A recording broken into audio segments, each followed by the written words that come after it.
On a enfin une date pour le 10e vol du Starship et après la catastrophe du Starship 36 qui a explosé lors d'essais au sol il y a environ un mois, SpaceX a réussi un petit miracle en sortant de la poubelle d'anciens équipements qui vont probablement tout sauver. À côté de ça, les Starships de 3e génération se montrent enfin, alors qu'un 4e pas de tir a entamé sa construction. Vous êtes prêts? On va voir ça ensemble. Mais avant, petit message rapide, si vous cherchez du matériel astro, des peluches en forme de planète, des goodies dans le thème de l'espace et encore d'autres, vous pouvez faire un tour chez Astrophobe via le lien en description, en plus de vous abonner. Bref, le 19 juin, SpaceX devait effectuer une mise à feu statique de son Starship numéro 36.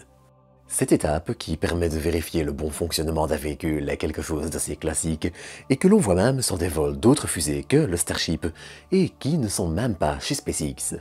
En fait, c'est un standard dans l'industrie et ça ne pose en général pas problème. Mais bon, ceux qui sont abonnés à la chaîne ou qui suivent le programme le savent déjà, mais ça s'est terminé en catastrophe.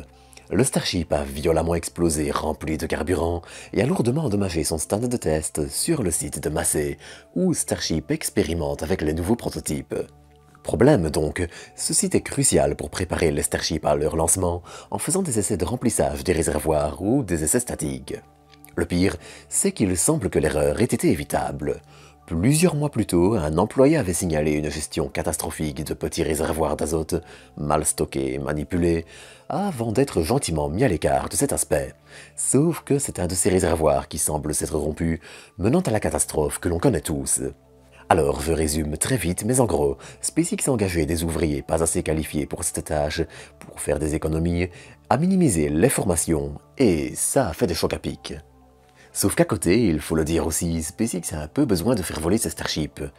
Depuis le 7e vol et l'arrivée des Starships de seconde génération, qu'on abrévie souvent V2 pour version 2, c'est un peu compliqué. Le Starship 2 souffre de problèmes de vibration, de fuite, et l'un dans l'autre, ces 3 derniers vols ont tous mené à une perte prématurée du véhicule.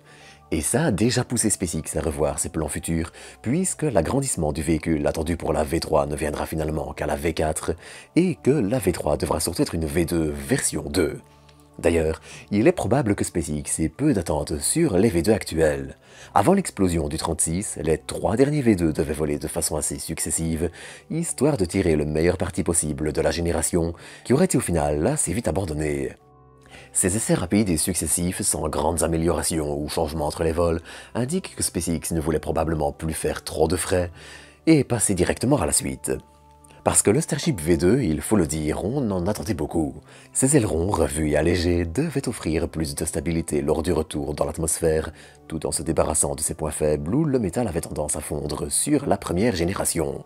Sa structure dans l'ensemble, plus solide, doit aussi permettre d'emporter plus de carburant alors qu'elle doit être plus résistante dans l'ensemble. Par exemple, la première génération souffrait en effet de son retour dans l'atmosphère, menant à des déformations du métal assez embêtantes pour réutiliser le véhicule. En parlant de réutilisation, le Starship V2 doit aussi tester les petits pieds sur lesquels il se posera, et qui doivent survivre au retour dans l'atmosphère tout en dépassant un peu du véhicule, lorsqu'il sera rattrapé par les bras de la tour de lancement. En plus d'un bouclier de protection thermique amélioré et des tuiles expérimentales, les attentes sont énormes depuis 3 vols et je ne parle même pas des essais de déploiement de simulateurs de satellites, incluant notamment l'ouverture de sa soute. Quand le Starship 36 a explosé, il n'a laissé derrière lui que 2 Starship V2 en stock, et ça a été assez logiquement un coup dur. Heureusement, il semble que les dommages soient aussi assez limités. Ce 27 juin, seulement 8 jours après l'explosion, SpaceX allait faire redémarrer la ferme de carburant qui sert à conditionner le carburant avant les essais. Alors on n'a pas énormément de détails et d'informations, mais cet essai a probablement servi à faire une sorte d'état des lieux des installations, ce qui marche, ce qui a des fuites, et ce qui est complètement hors service. Et si on ne connaît pas les résultats, le fait d'avoir vu les réservoirs se remplir et fonctionner un peu normalement indique que le gros des installations doit avoir globalement résisté. Mais bon, c'est joli, mais le stand d'essai sur lequel le Starship est posé pour ses essais, lui, a été catastrophiquement endommagé. S'il est probable que SpaceX arrive à le réparer, il fallait donc trouver une solution et vite. À l'époque, je vous avais d'ailleurs dit que la meilleure piste pour SpaceX serait de faire ses essais statiques sur le pas de tir orbital au lieu du site de Massey, et c'est apparemment cette voie qui sera empruntée. Quelques jours après l'explosion, SpaceX est en effet sorti du stockage un anneau utilisé comme adaptateur pour le transport des Starships. En fait, cet anneau devait être ferraillé, donc on peut dire que SpaceX a eu de la chance. Il doit apparemment servir d'adaptateur pour les mises à feu statiques, qui permettront de mettre un Starship sur le pas de tir orbital et de facilement enlever les adaptateurs pour mettre Super Heavy et le Starship au-dessus pour les vols orbitaux. Enfin, pour le moment, c'est encore des vols suborbitaux, mais bref. Ça devrait permettre à l'entreprise de rapidement reprendre les essais, et d'après Elon Musk, eh bien, c'est vers début août qu'on devrait voir le Starship revoler. Normalement, le prototype numéro 37 va donc prendre la relève du numéro 36, et tout s'active un peu de ce côté-là aussi. L'installation de ces ailerons avant est désormais terminée, la livraison de ces moteurs a commencé vers le 10 juillet, indiquant que tout commence à se mettre en place pour une mise à feu statique, qui ouvrira elle-même la porte au vol. Mais tout ça, évidemment, ça va dépendre de quand SpaceX terminera l'adaptateur et de modifier ses installations au sol. Mais heureusement, la suite du programme ne stagne pas non plus. Par exemple, les premiers éléments du booster 18, le premier V3, ont eux aussi été aperçus. On voit ainsi se confirmer des changements comme par exemple un anneau qui fait le lien entre le Starship et Super Heavy entièrement revu. Ce dernier, qui doit laisser passer le souffle des moteurs lors de la séparation, adopte une structure en grille bien plus fine, structure en grille qui permettra de faciliter l'évacuation du gaz et de réduire le poids du Super Heavy. Super Heavy qui hérite aussi d'ailleurs d'un tout nouveau tube de transfert de carburant. Aussi grand à lui tout seul qu'une fusée Falcon 9, il permettra des manœuvres de retournement plus rapides et plus efficaces avec un meilleur acheminement de carburant vers les 33 moteurs Raptor qui équipent le booster de 9 mètres de large sur plus de 70 de haut. Du côté de la production au sens plus large, les deux derniers Starship V2, les 37 et 38, sont presque assemblés, et la troisième génération commencera à partir du 39 avec des pièces jusqu'au 45. Du côté des boosters, en revanche, il ne reste concrètement que 3 nouveaux et un susceptible de revoler.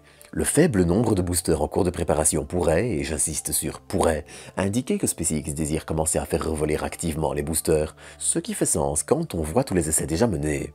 Et puis, il y en a aussi qui ressurgissent du fond de l'océan. On a en effet vu l'entreprise repêcher les débris du booster 13, qui avait volé lors du 6e vol en novembre 2024. Et puis, à côté de ça, l'entreprise se tourne aussi vers le futur. Déjà, le second pas de tir de Starbase continue de pousser comme un champignon. Et entre l'ajout d'un déflecteur de flamme, des bras plus courts pour la tour de lancement, et plein d'autres petites modifications, on voit que SpaceX a déjà énormément appris de l'exploitation du premier pas de tir. En parallèle, l'entreprise a aussi commencé à démolir le pas de tir de la fusée Delta 4 Heavy de United Launch Alliance il y a quelques semaines, pas de tir situé à Cap Canaveral. Si un premier pas de tir est déjà en construction en Floride, il en faudra probablement plus qu'un pour l'exploitation active de la fusée géante de SpaceX, ne serait-ce que pour les vols de Starship lunaire d'Artemis et ses nombreux ravitaillements. Enfin, l'entreprise continue aussi de travailler sur les moteurs Raptor 3 sur lesquels on espère commencer à en savoir plus d'ici quelques temps. On a par exemple vu fin avril un premier prototype de la version vacuum, adapté au vide de l'espace, et dont la principale différence est une tuyère dont le cône de sortie un peu plus large. En fait, une sortie plus étroite et plus efficace au niveau de la mer et dans l'atmosphère, et une plus large dans l'espace. C'est pour ça que toutes les fusées ont des moteurs adaptés au vide avec des tuyères plus larges, mais bref. En résumé, le programme avance. Mais il ne faut pas non plus se leurrer. Les 2 derniers vols des Starship V2 qu'on espère voir arriver avant fin septembre seront cruciaux, et l'entrée en service de la 3e génération, qui se fera probablement d'ici encore plusieurs mois avec le nouveau pas de tir, eh bien, ce seront aussi des moments charnières. Soit SpaceX règle ses problèmes, soit le Starship va commencer à dangereusement accumuler du retard. Mais bon, SpaceX est une entreprise pleine de ressources, et le plus intelligent, ce sera de voir le moment venu, comment les choses vont évoluer, et ce qui va changer et rester. Mais ça, j'en reparlerai encore au fur et à mesure, donc comme d'habitude, eh bien, n'hésitez pas à vous abonner pour ne rien manquer. Quant à moi, j'espère que vous aurez apprécié cet épisode, et si c'est le cas, vous pouvez le liker, commenter et partager. Et je vous dis à bientôt pour de nouvelles doses d'espace.